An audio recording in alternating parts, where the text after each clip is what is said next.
Maharashtra BMC चुनावों के नतीजे आए 4 दिन से ज्यादा का समय हो चुका है, लेकिन अभी तक मेयर कौन होगा इसको लेकर कोई आधिकारिक ऐलान नहीं हो पाया है। खबर है कि शिंदे ने अपना मेयर बनाने के लिए ओवैसी की पार्टी से समर्थन मांगा है, तो महाराष्ट्र से लेकर दिल्ली तक हड़कंप मच गया है। तो आखिर कैसे सबसे ज्यादा सीटें आने के बावजूद भारतीय जनता पार्टी अपना मेयर नहीं बना पाई और शिंदे के समर्थन मांग पर ओवैसी ने क्या जवाब दिया है, आपको एक एक करके सारे सवालों के जवाब बताएंगे। लेकिन खबर में सबसे पहले कैसे शिंदे के पार्षदों ने दल बदल करने की पूरी तैयारी कर ली है, खबर देखिए। देखिए इस खबर में लिखा हुआ है कि शिंदे गुट के पार्षद कोंकण भवन नहीं जाएंगे, रख लिए सारे दस्तावेज, क्या हो सकता है बड़ा खेला। मतलब एकनाथ शिंदे ने अपने सभी पार्षदों को होटल की जेल से तो रिहा कर दिया है, लेकिन उनकी जीत के प्रमाण पत्र और आधार कार्ड को जब्त कर लिया है।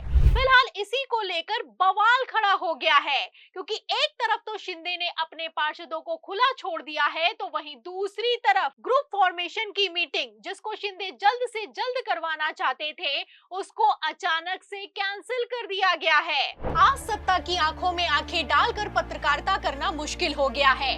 हम पर मुकदमों से लेकर चैनल को बंद करने का लगातार दबाव बनाया जा रहा है। मुश्किल दौर है, लेकिन हम हार नहीं मानेंगे। इसीलिए हमारे चैनल को ज्यादा से ज्यादा ज्वाइन करें और स्वतंत्र पत्रकारिता को जिंदा रखने के लिए जितना हो सके हमारा आर्थिक सहयोग करें। उम्मीद है कि आपके सपोर्ट से ये जंग भी हम जीत जाएंगे। खेल समझिए, नगर निगम कानून के तहत गठ गठन यानी कि ग्रुप फॉर्मेशन से पहले पार्षद पार्टी बदल सकते हैं, लेकिन गठ बनने के बाद दल बदल पर रोक लग जाती है। इसके बाद केवल 1/3 पार्षदों के अलग होने की स्थिति में ही विभाजन हो सकता है।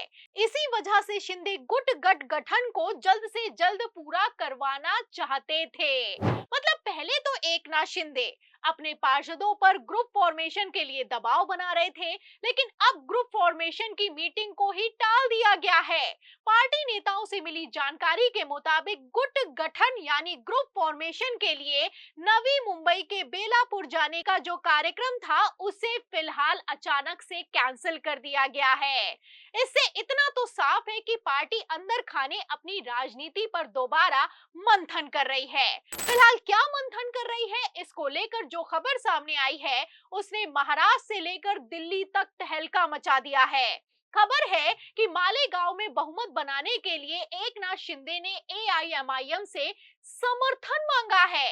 मतलब कल तक जो शिंदे ओवैसी की पार्टी के 125 सीटें जीतने को देश के लिए खतरा बता रहे थे, आज वही शिंदे ओवैसी के साथ गठबंधन करने के लिए तैयार हो गए हैं। आपको बता दें कि 84 सीटों वाली मालेगांव महानगर पालिका में किसी भी एक पार्टी को बहुमत नहीं मिला है। इसी बीच एआईएमआईएम के पूर्व सांसद इम्तियाज जलील ने दावा किया है कि एकनाथ शिंदे की शिवसेना ने मालेगांव महानगर पालिका में सरकार बनाने के लिए उनसे समर्थन मांगा है। मतलब ये तो हाल हो चुका है। एक तरफ अंबरनाथ सीट पर बीजेपी ने शिंदे को ठिकाने लगाने के लिए गठबंधन किया, तो वहीं दूसरी तरफ शिंदे की पार्टी ने तो सीधा ओवैसी से समर्थन मांग लिया। मतलब साफ है कि इस बार शिंदे बीजेपी के सामने झुकेंगे नहीं, फिर चाहे इसके लिए उनको विपक्ष के सामने हाथ क्यों ना फैलाना पड़ जाए। आपको बता दें कि जो हाल मालेगांव का है, वही हाल उल्लासनगर में हुआ है। उल्लासनगर जहां बीजेपी को सबसे ज्यादा सीटें मिली हैं, लेकिन फिर भी शिंदे ने बहुमत जुटाने के लिए 2 निर्दलीय पार्षदों को अपनी पार्टी में शामिल कर लिया है। उल्लासनगर में बीजेपी को 37 तो वहीं शिंदे को 36 सीटें मिली हैं। ऐसे हालातों में शिंदे बीजेपी के पास बहुमत होने के बावजूद हार मानने के लिए तैयार नहीं हो रहे हैं। एक तरफ शिंदे ने बीजेपी को झटका दिया है, तो वहीं दूसरी तरफ विपक्ष का दावा है कि उसके पास बहुमत से सिर्फ 6 पार्षद कम हैं। ऐसे में कभी भी तख्ता पलट हो सकता है। आपको बता दें कि एआईएमआईएम के पास 8 पार्षद हैं और विपक्ष को बहुमत के लिए सिर्फ 6 पार्षदों की जरूरत है। ऐसे हालातों में शिंदे के अगर थोड़े पार्षदों ने भी क्रॉस वोटिंग कर दी तो खेल पलट सकता है।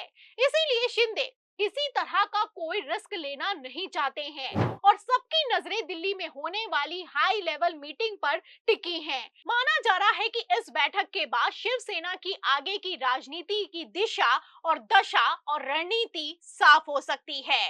फिलहाल पार्टी ने चुप्पी साध रखी है, लेकिन आने वाले कुछ ही घंटों में बड़ा फैसला होने वाला है। मैं जो कर रहा हूं मैं उसमें कामयाब हो रहा हूं।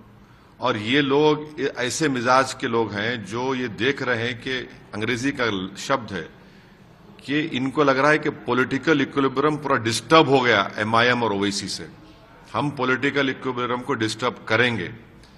आप जो बरसों से चौधराहट करके जो मुस्लिम समाज का, दलित समाज का नुकसान कर रहे हैं, हम उसको रेक्टिफाई करेंगे। तो शिंदे के गठबंधन के ऑफर के बाद ओवैसी का बयान सामने आया है और उन्होंने साफ कर दिया है कि एआईएमआईएम राजनीतिक संतुलन को हिलाकर रख देगी और बीजेपी की चौधराहट को खत्म करेगी। आपको बता दें कि ओवैसी की पार्टी ने शिंदे के ऑफर को भी ठुकरा दिया है।